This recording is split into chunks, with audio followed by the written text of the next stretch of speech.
اس طرح ماضی میں پی ٹی اے کی گورنمنٹ نون لیگ پر یہ الزام لگاتی رہی کہ فیک انداز میں ڈالر ریٹ کو کم کیا گیا اور جو اسٹاک ایکسچینج کو بہتر کیا گیا. کیا اس بار بھی اس طرح کا کوئی معاملہ لگ رہا ہے؟ جب بھی پی ایم ایل این کی حکومت آئی ہے تو پھر ڈالر اوپر نیچے جا کے بہت سارے لوگ پیسے بناتے ہیں. شفافیت تو ہے نہیں. جی بالکل. اس وقت ہمیں جوائن کیا ہے ماہر معاشیات ہیں ڈاکٹر قیس اسلم صاحب. ڈاکٹر صاحب آپ کے وقت کا شکریہ. یہ بتائیے گا کہ آئی ایم ایف کے ساتھ جو آخری قسط ملنے جا رہی ہے پاکستان کو، اس کے بعد کیا دیکھتے ہیں پاکستان کی جو معاشی حالت ہے وہ بہتر ہونے جا رہی ہے؟ دیکھیں، جو اس وقت معاشی حالت تھی وہ 0.5% گروتھ تھی. پریڈکشن ورلڈ بینک کی یہ ہے کہ اگلے 4 سال میں 2% ہوگی. ہماری اپنی جو پریڈکشن آئی ہے اسٹیٹ بینک کی وہ 1.8 پہ آئی ہے. میرا یہ خیال ہے کہ 1% گروتھ ہوگی، مگر اس کا جو ہے وہ آئی ایم ایف کی کس کے ساتھ نہیں ہے. اس کا تعلق جو ریفارمز آئی ایم ایف نے اس کے ساتھ ہے. جب تک آپ اسٹریم لائن کرتے ہیں اپنی ریفارمز کو، ایڈمنسٹریٹو ریفارمز کو، ایف پی آر کی ریفارمز کو، اور لنک کرتے ہیں انٹرنیشنل بزنس کے ساتھ، تو چیزیں چلنی شروع ہو جاتی ہیں. مگر جو مسئلہ ہے وہ اور ہے. وہ اس کا تعلق آئی ایم ایف کی قسط یا ہمارے ریفارمز کے ساتھ نہیں ہے، کیونکہ سب سے بڑی ہرڈل جو ہے وہ گورننس ہے، lack of governance. So bureaucracy نہیں چاہتی کہ وہ ریفارمز اتنی جلدی ہوں. آپ کو فوراً انویسٹمنٹ چاہیے، جو آپ کا پرائم منسٹر کہہ رہا ہے.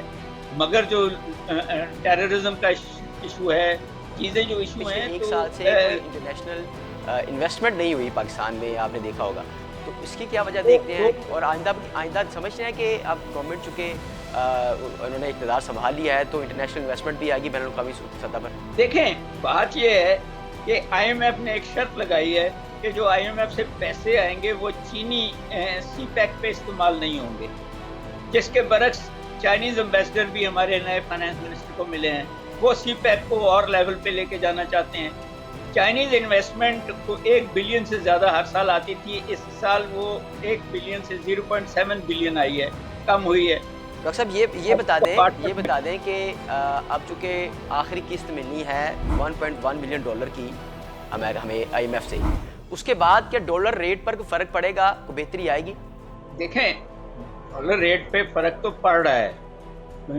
کچھ پیسے جو ہے کم بھی ہوا ہے، اسٹاک مارکیٹ اوپر گئی ہے.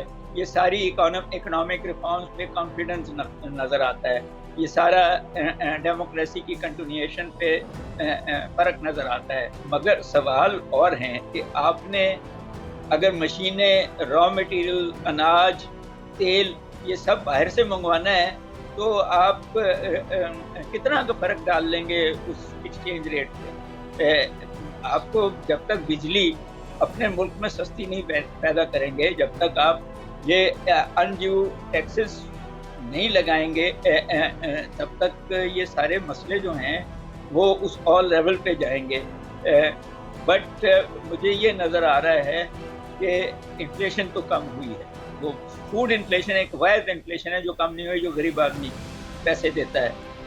اب دیکھنا یہ ہے کہ آپ کی جو لارج اسکیل انڈسٹری ہے اور میڈیم اسکیل انڈسٹری ہے وہ ان ریفارم سے خوش ہے.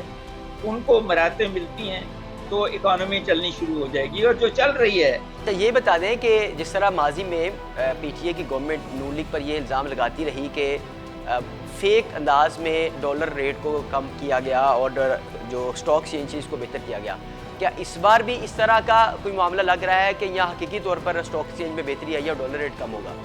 دیکھیں، بات یہ ہے کہ میں بھی یہ سمجھتا ہوں کہ جب بھی پی ایم ایل این کی حکومت آئی ہے، یہ 5ویں حکومت ہے، جس مرضی نام پہ آپ کر لیں، تو پھر ڈالر اوپر نیچے جا کے بہت سارے لوگ پیسے بناتے ہیں. یہ سرتاج عزیز کے زمانے میں بھی ہوا، یہ دونوں تینوں دفعہ جب فائنانس منسٹر تھے ڈار صاحب تب بھی ہوا. یہ اب پھر ہو رہا ہے کہ اسٹاک مارکیٹ جو ہے وہ ڈالر کا ریٹ اوپر جاتا ہے تو اسٹاک مارکیٹ نیچے جاتی ہے، ڈالر کا ریٹ نیچے جاتا ہے تو اسٹاک مارکیٹ اوپر جاتی ہے. شفافیت تو ہے نہیں. جب تک آپ کو شفافیت نظر نہیں آئے گی، جب تک آپ منی لانڈرنگ اور اس قسم کے اقدامات پہ کسی لوگوں کو سزا نہیں دیں گے. کیس بھی چلتے ہیں، زرداری صاحب پہ بھی چلے، شہباز شریف صاحب پہ بھی چلے، نواز شریف پہ بھی چلے، اب عمران خان صاحب کے دوستوں کو پہ بھی چل رہے ہیں، اور آؤٹ کم کوئی نہیں ہوتا، پولیٹیکل آؤٹ کمز ہیں. تو اس کی وجہ سے یہ جو طاقتور لوگ ہیں وہ ڈالر کو بھی اوپر نیچے کرتے رہیں گے، اور جو ہے اسٹاک مارکیٹ کو بھی اوپر نیچے کرتے رہیں گے. ایک بات بڑی امپورٹنٹ ہے جو پی ٹی آئی گورنمنٹ نہیں کرتی تھی، کہ ایک قانون پاس کر دیا تھا کہ اسٹیٹ بینک کے جو گورنرز ہیں بورڈ، ان پہ پاکستان کا قانون نہیں لگے گا. تو وہ جو مرضی کریں، جب تک آپ اکاؤنٹیبل نہیں ہوں گے کسی ملک کے قانون پہ، تو پھر یہ اس قسم کے حرکتیں تو ہوتی رہیں گی. پی آئی اے کی پرائیویٹائزیشن اب آخری مراحل میں ہے، کیا سمجھتے ہیں کہ جب پرائیویٹائزیشن مکمل ہو جائے گی عمل اس کا، تو پی آئی اے کے حالات میں بہتری آئے گی، اور اس کے بعد کیا اسی میکانزم کے تحت باقی اداروں کو بھی پرائیویٹائز کیا جائے گا؟ میں ایک بات بتا دوں کہ پی آئی اے کی پرائیویٹائزیشن کے بعد پی آئی اے کا نام ختم ہوتا ہے. وہ جو بھی فورن کمپنی اس کو لے گی وہ اپنے نام سے چلائے گی، پی آئی اے کے نام سے نہیں چلائے گی. پی آئی اے کے نام سے صرف حکومت ہی چلا سکتی ہے. تو اس کے اب مجھے نہیں پتا کہ پاکستانی جنہوں نے پیسہ باہر بھیجا ہوا ہے انہوں نے خریدنا ہے یا یو اے ای کی کسی کمپنی نے خریدنا ہے پی آئی اے کو، مگر جو کوالٹی ہے وہ پی آئی اے کے نام پہ نہیں آئے گی. وہ جس طرح ایمریٹس اور گلف ایئر لائنس اب چل رہی ہیں، پرائیویٹ سیکٹر اپنا یہ نام دے گا اپنے، مگر دوسرے ادارے بھی. دو باتیں بڑی امپورٹنٹ ہیں نا، کہ یا ان کو ریسٹرکچر کر کے پروفیٹیبل بنانا پڑے گا آپ کو، یا ان کو بیچ دینا پڑے گا، کیونکہ کروڑوں روپے ہر سال جو ٹیکس پیئر کے جا رہے ہیں ان اداروں پہ وہ نہیں جانے چاہیے. پی آئی اے ایک ایسا ادارہ ہے جس میں غریب آدمی سفر نہیں کرتا. پی آئی اے ایسا ادارہ ہے جس پہ غریب آدمی کے ٹیکس کے پیسے لگتے ہیں. ریلوے اس کے برعکس ایک ایسا ادارہ ہے جو غریب آدمی کے ٹیکس پہ چلتا ہے اور غریب آدمی سفر کرتا ہے. تو پی آئی اے کی جو پرائیویٹائزیشن ہے وہ سرکاری افسروں کو تنگ کرے گی جو مفت چلتے تھے اس میں، وہ پولیٹیشنز کو تنگ کرے گی جو مفت اس پہ چلتے تھے. مگر یہ کبھی نہ سوچیے گا کہ پی آئی اے کا نام نئی کمپنی جو ہے وہ دے گی، وہ حکومت ہی دے سکتی ہے. وہ پرائیویٹ سیکٹر اپنا نام کوئی لے گا اور اس کو ٹھیک کر دے گا.